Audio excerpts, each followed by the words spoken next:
Bismillahirrahmanirrahim. Assalamualaikum warahmatullahi wabarakatuh. Ya, kepada seluruh pendengar atau menonton video ini, khususnya pelajar SMA kelas 12. Kali ini kita akan mempelajari tentang pertumbuhan dan perkembangan. Tentu Anda sudah pernah mendengar apa itu pertumbuhan dan perkembangan. Ini bukan bahasa yang baru bagi Anda semua. Pertumbuhan itu bisa kita lihat misalnya pada tumbuhan, ya, pada makhluk hidup itu apabila terjadi peningkatan ukuran dari suatu tumbuhan, apakah itu ukuran tinggi, ukuran lebar batang, lebar daun, panjang akar, itu semuanya merupakan salah satu bentuk terjadinya pertumbuhan. Apa sebenarnya pertumbuhan itu dan apa itu sebenarnya perkembangan? Nah, seperti yang Anda lihat, pertumbuhan itu adalah perubahan yang terjadi pada makhluk hidup yang meliputi pertambahan ukuran jumlah. Ya, jumlah maksud ini yang bertambah ukuran jumlah ini disebabkan ini bertambahnya sel-sel tubuh makhluk hidup itu. Dan ukuran tubuh sehingga bertambah tinggi dan bertambah besar. Di bertambah tinggi, bertambah besar, bertambah lebar itu disebabkan terjadi penambahan sel-sel atau volume sel. Nah, sedangkan untuk perkembangan, yaitu proses untuk mencapai kematangan fungsi-fungsi organisme atau fungsi-fungsi organ tubuh dari suatu makhluk hidup, atau disebut juga dengan proses menuju kedewasaan.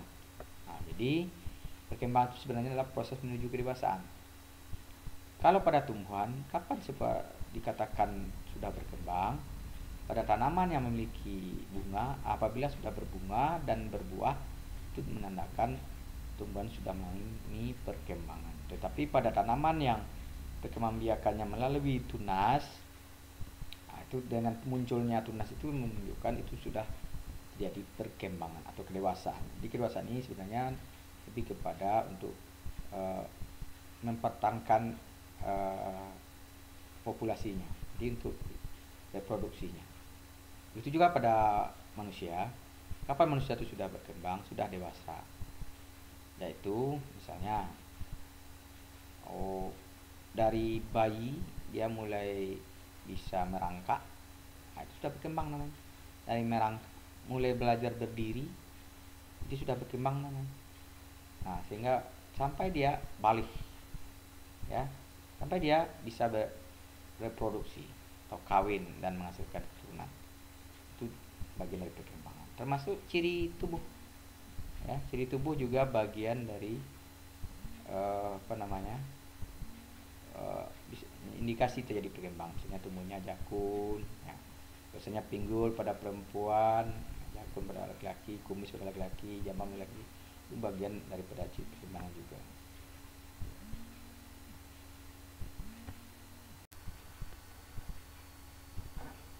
Ya, setelah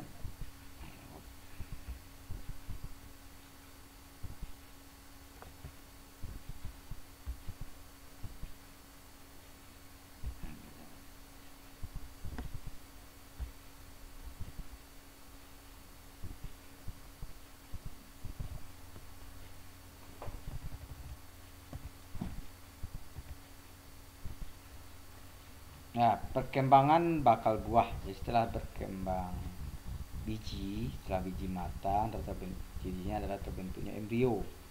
Terjadi persarian dulu, ya, pembuahan atau bertemunya kepala petik dengan serbuk sari, jadilah fertilisasi dan terjadilah bentuk embrio. Kemudian dilanjutkan dengan perkembangan bakal buah. Bakal buah berkembang menjadi buah yang berfungsi melindungi biji ketika biji dipencarkan oleh angin atau hewan. Jadi daging misalnya pada mangga, ya, mangga itu kan ada yang kita makan itu adalah daging buah. Jadi ketika mangga jatuh, bijinya nggak rusak karena dilindungi oleh daging buah. Sampai di bawah nanti daging buah ini membusuk menjadi humus dan menjadi pupuk bagi biji dalam perkecambahannya sebelum menjelang akar-akar daripada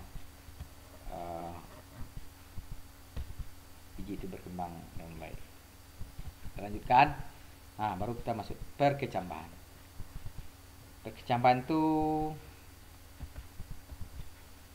adalah ya, di sini tidak ada dituliskan penjelasan. Jadi maksudnya perkecambahan itu munculnya bakal batang dan bakal akar pada biji tanaman ya, pada kondisi tertentu. Maksudnya pada kondisi yang sesuai. Misalnya bagi anak kami yang orang tuanya bertani, misalnya ke sawah ya, menanam padi itu sebelum disemai, tempat pembenihan, tempat persemaian itu direndam ya, direndam dulu dalam karung, masukkan ke dalam wadah diisi air ya, agak ya biasa 1 hari 1 malam nah. Ya, itu setelah itu baru disemai. Itu juga dengan kacang padi juga begitu. Ya, tujuannya apa? Dengan masuknya air ke dalam biji itu akan memicu terjadinya metabolisme di dalam biji. Nah, karena di dalam biji itu sudah terdapat gen-gen yang mengatur pertumbuhan akar dan batang, maka nanti yang akan muncul sel-sel untuk pertumbuhan akar dan bakal batang. Di air masuk ke dalam itu ke dalam biji disebut dengan imbibisiri. Nah, biji yang belum direndam itu biji yang belum mengalami proses metabolisme dalam tubuhnya karena air belum ada masuk ke dalam. Nah, jadi masa biji belum direndam itu, misalnya padi kita taruh, kacang padi kita taruh, itu namanya masa dormansi. Nah, tapi setelah direndam ke dalam air meresap ke dalam, atau namanya imbibisi, itu akan memicu hormon-hormon dan terjadilah proses metabolisme untuk membentuk sel-sel bakal akar dan bakal batang. Kemudian kita lihat bagian embrio atau lembaga tumbuhan. Nah, ini pada perkecambahan itu ada yang disebut dengan akar lembaga atau bakal akar. Di akar yang pertama tumbuh itu namanya akar lembaga atau bakal akar, atau disebut dengan bahasa Latinnya radicula. Kemudian yang kedua ada disebut dengan daun lembaga atau bakal daun, itu cotyledon. Ada bakal batang atau batang lembaga, cauliculus ya.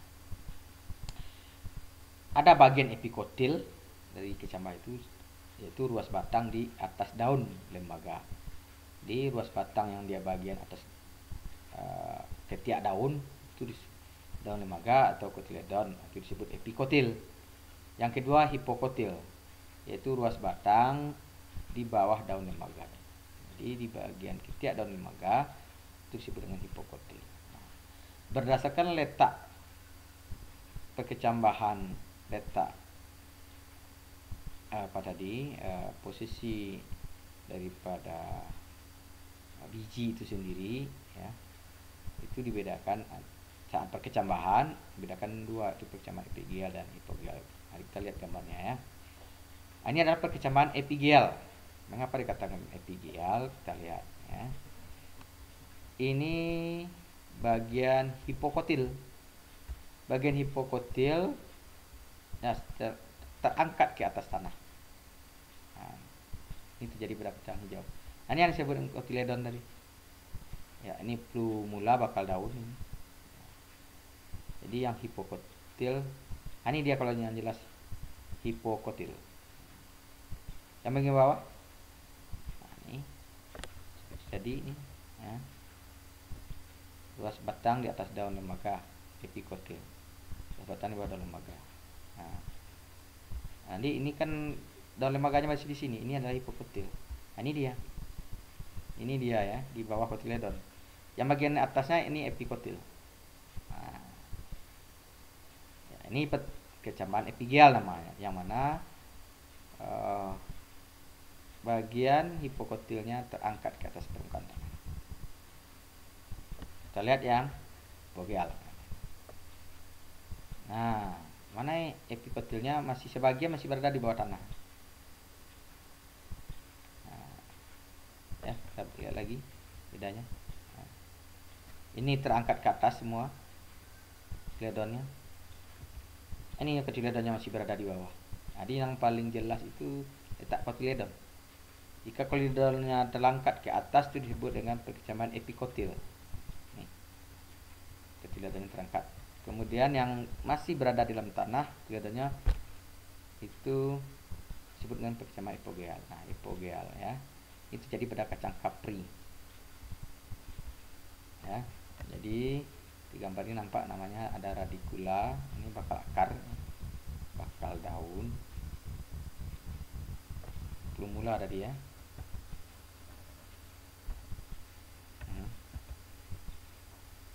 Dan yang nanti berkembang menjadi daun. Yud, ada dua macam tadi, ada pertumbuhan primer. Kenapa dikatakan pertumbuhan primer? Karena pertumbuhan itu dimulai dari titik atau ujung titik tumbuh, di mana titik tumbuh pada daun itu ada dua, di ujung akar, ya, di ujung akar ini ujung akar, dan di ujung batang atau pucuk. Pucuk ini bisa di ujung batang, bisa di ujung ranting, bisa di ujung cabang. Nah, pertambahan panjang ke atas maupun ke bawah pada akar itu disebut dengan pertumbuhan primer. Nah, karena tumbuhannya dimulai dari sel-sel meristem. Lanjut, pertumbuhan sekunder. Nah, pertumbuhan sekunder itu terjadi untuk pelebaran batang. Misalnya pada tanaman dikotil, tanaman dikotil kan batang bisa lebih jadi besar. Itu terjadi akibat bertambahnya sel-sel kambium, sel loem, ya, ataupun silem ke arah luar, dia menebal, ya, sehingga batang menjadi besar. Ini disebut dengan pertumbuhan sekunder. Di sini ada jaringan meristematik namanya kambium. Itu jaringan yang mampu membelah secara horizontal. Kemudian kita lihat pola pertumbuhan dan perkembangan. Pertumbuhan tidak berlangsung secara seragam pada seluruh bagian tanaman.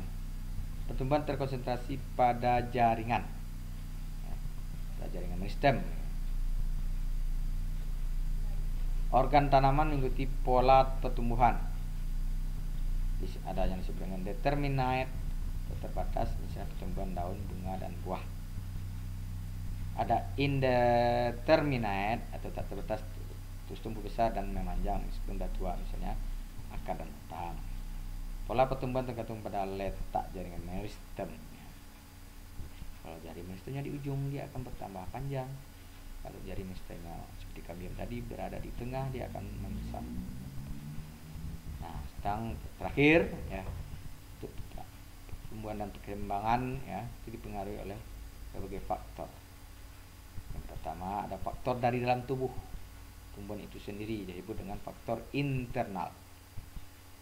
Ada faktor genetis dan ada disebut dengan faktor fisiologis. Faktor genetis itu sifat bawaan. Misalnya tanaman bonsai, dia nggak mau tinggi-tinggi karena secara genetis dia hanya bisa tumbuh rendah, 2 meter. Itu sifat genetis, ya. Kemudian faktor fisiologis, hormon-hormon yang dikandungnya itu juga mempengaruhi pertumbuhan, seperti auksin, giberelin, etilen, sitokinin, asam absisat, kalin, asam atromalin. Nah, ini nanti akan menjadi tugas menjadi Anda apa fungsi masing-masing hormon ini pada tumbuh. Kemudian faktor luar atau faktor eksternal seperti temperatur, ya, juga mempengaruhi pertumbuhan. Pada tanaman yang tumbuh baik sesuai dengan temperatur yang cocok dengan tanaman tersebut. Jika tanaman itu tidak cocok dengan temperaturnya, maka maka dia akan tidak akan berkembang dengan baik, bahkan dia akan mati. Ya. Misalnya tanamannya biasa tumbuh di banyak air, kita tanam di sedikit air, temperaturnya rendah. Kalau temperaturnya tinggi, misalnya panas daerahnya, akan mati. Contohnya kelapa itu tumbuhnya pada daerah yang panas, terutama daerah yang dekat pesisir pantai. Tapi pada ketinggian tertentu dia nggak mau tumbuh. Ya, di bawah dekat gunung itu dia nggak mau tumbuh. Hutan-hutan perbukitan itu sulit tumbuh. Kemudian cahaya matahari, ya, cahaya matahari sangat mempengaruhi pertumbuhan karena cahaya matahari membantu di dalam proses fotosintesis. Ya. Nah, mendapatkan cahaya yang cukup itu membuat tanaman menjadi baik pertumbuhan. Tapi pada kecambah cahaya tidak diperlukan, ya, malah akan merusak saat berkecambah. Makanya ketika orang menyemai cabai, ya, itu ditutup karena dia tidak butuh cahaya. Kalau butuhnya cahaya malah rusak pertumbuhan, kecambahannya. Kemudian air juga butuh untuk metabolisme, pH dan oksigen. Terus nutrisi, maka tanaman itu harus dipupuk, si fosfat, nitrogen, karena tanah itu dipakai terus di sawah misalnya, ladang misalnya, itu akan berkurang nutrisinya, maka ditambahkan dengan pupuk buatan ataupun pupuk kanan. Kemudian macam-macam hormon, ini sisat, gibberellin, etilen, ya, ini akan ditugaskan tuh mencari fungsi. Ini faktor eksternal, si CO2. Ada tadi disebutkan nutrisi, ya, ada mikronutrien, unsur yang dibutuhkan dalam sedikit, nanti Anda cari apa saja. Ada makronutrien dalam jumlah banyak, dan mikronutrien unsur yang dibutuhkan dalam jumlah sedikit. Kalau banyak merusak, kalau yang makronutrien harus banyak, kalau sedikit mengganggu pertumbuhan. Ya, nanti apa saja unsur-unsurnya nanti Anda cari. Di antara unsur ini sebenarnya, ya, ada karbon, nitrogen, sulfur, kalium, kalsium, fosfor, magnesium, klor, Fe, boron, mangan, zinc, dan lain sebagainya, ya. Jadi itu semua adalah unsur-unsur yang dibutuhkan dalam pertumbuhan tanaman. Nah, ini adalah pertumbuhan dan perkembangan pada hewan. Ini akan kita pelajari pada video berikutnya. Sampai di situ dulu bagian Anda yang ataupun yang menonton video ini. Kalau bagus silakan di subscribe, like and share, ya. Like, ya, and share. Demikian, semoga video ini bermanfaat dan menambah ilmu dan wawasan Anda. Demikian, terima kasih. Diakhiri mengucapkan alhamdulillahirabbil alamin. Wassalamualaikum warahmatullahi wabarakatuh.